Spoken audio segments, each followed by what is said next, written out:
Good day mga paps, bago pala mabuo yung in-upload ko nung una na study table ay nagkaroon po tayo doon ng retouching. So bali pinutol po yung bahagi po ng tubular sa banda pong kanan para po maipasok yung ating laminated board. So ganito po yan mga paps, ito po yung ang kinaltasan, no. Papakita ko po sa inyo yung picture. Ito pong arrow na to mga paps, no, na may circle, ayan po yung pinutol para po maipasok yung ating laminated board. So dito mga paps, bali i-share ko naman po sa inyo yung ating pagre-retouching dito.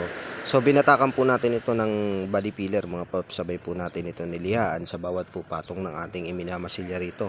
Ang gamit naman po natin na pangliha po rito ay number 80 at susundan naman po natin ito ng 120. Pagkatapos natin ito mga paps na mamasilyahan lahat-lahat, no, tapos malihan na rin, ito po ay ating pa-primeran na gamit po yung epoxy primer. So dito mga paps, bali liliyaan po muna natin at sisiguraduhin po natin na mapupudpud yung mga risalte o mga hangganan po ng ating iminasilyahan.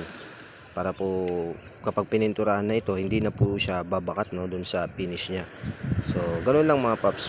Dito ito po ay ating iminamasking tape na bago po natin ito ma-epoxyan, no, ma-primeran, kasi kapag hindi po natin ito masking tapean o lagyan po ng dyaryo, magkakalat po yung ating i-spray dito. So baka ma-sprayan din yung ating laminated board.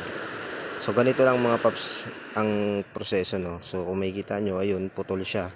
Tapos dito bali ipa-primer na po natin ito gamit po yung epoxy primer. So ayan mga paps, kaya po na ipasok po yung ating laminated board dito po sa may tubular na inassemble para po maging study table.